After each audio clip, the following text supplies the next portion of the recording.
Okay, so what's going on here? So a lot of you guys came to the shop and a lot of you guys approached this big truck over here that have this body on it that I just put on the floor. And I just want to say, I know that the owner will see it. I'm not going to mention his name. Someone purchased this thing and it's look really nice, but look can be deceiving. Look can be deceiving big time.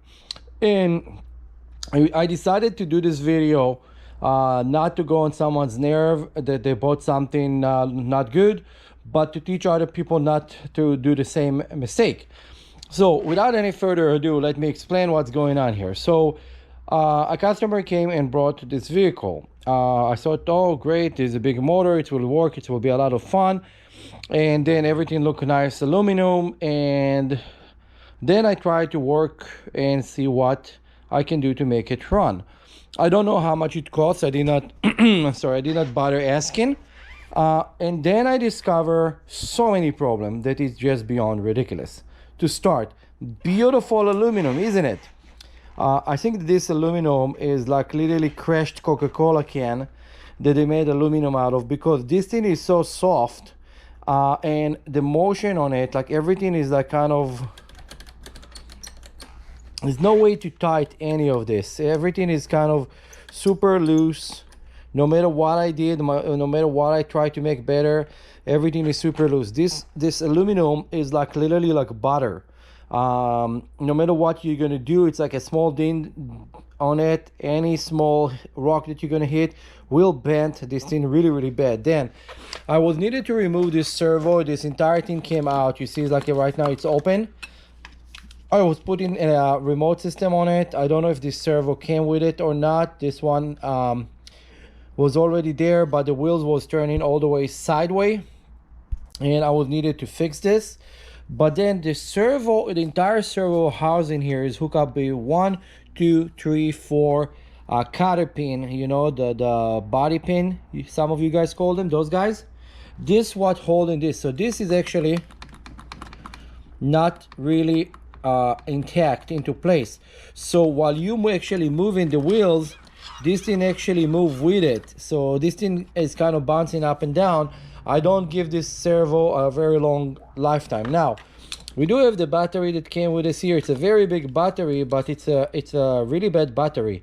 So it's big battery, 6 volt, but it's 2000 milliamp. Those size battery, it's need to be about 5000 milliamp, okay, for that big of a servo. Now you can see here all the fuel line, they all crashed completely. I tried to start it and nothing happened, and I said why it's not working. It's because this plastic cup is completely crashing right there, all the fuel lines, so it's not going to work. But in additionally, when I was looking at this weird carburetor, okay, that actually hook up to absolutely nothing. There is a servo here, and this is how I got it, with no screw on it going to the brake system, but there is no other linkage that going into the carburetor. This is your carburetor arm, okay, this is the carburetor arm, and this is supposed to be your choke.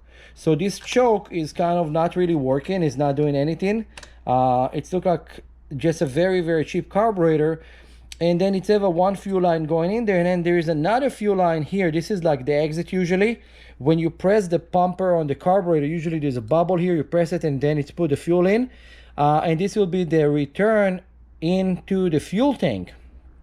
So this here, there is a hose, but there is nowhere to hook it up. No matter where you look around, this thing don't have any entry. So this motor, I tried to start it and nothing was happening. And then there is a exhaust system on it. I don't really know what is the story of this exhaust, but if you get anything like that, I know someone welded, someone tried to Mickey Mouse to make it work. I understand that, but there is a way to do things. You see how long this pipe is? It's pretty big, okay, and pretty narrow, and then it shrinked here even more, and then it's open back here and getting to become to be like this horn type 2-stroke muffler. This is a big no-no because the air is restricted to go outside here and don't give you the back pressure, and this literally will destroy the motor. This is a 2-stroke motor that will run with oil. It's supposedly 71cc motor, but you cannot have a tube running straight out like this. This is kind of big no-no. You can never do that. Again, everything here, all this aluminum that look like really nice, it's not that good.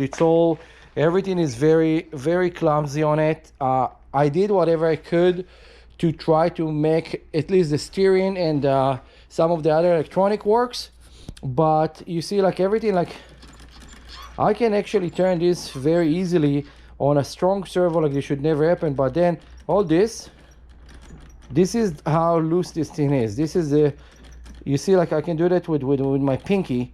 This is how loose it is. So it's mean that this vehicle never gonna run right.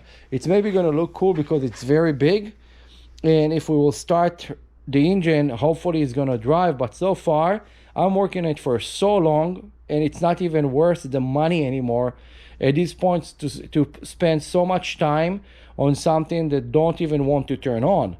And this is a problem. So please don't get tempted when you see big vehicles on you know, on YouTube, Amazon, AliExpress, or offer up someone else that bought it before you. Try to stay away from problem like this. Something that you're not getting in a shop and not coming with a warranty and just been made just to make it look big, not necessarily going to work for you. And a lot of people don't want to agree with it. A lot of people like to argue with a professional until they actually buy something and see that it's a major problem. But it's look cool. Look how cool this thing look.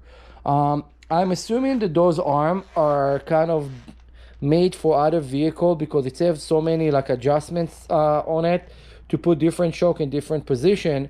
So it's probably the same company made different thing.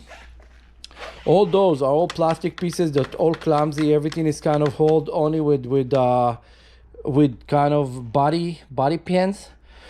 So again, don't get tempted to get stuff just because it's big, just because it's look like nice and shiny.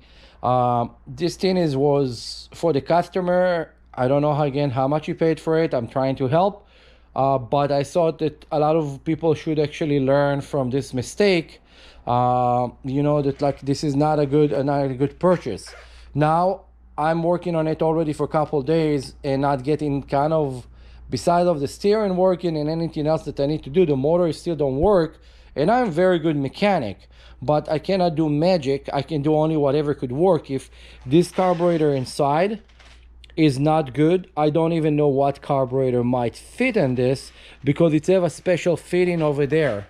This is a special fitting. It's not a regular Velcro fitting that I can just put whatever I want.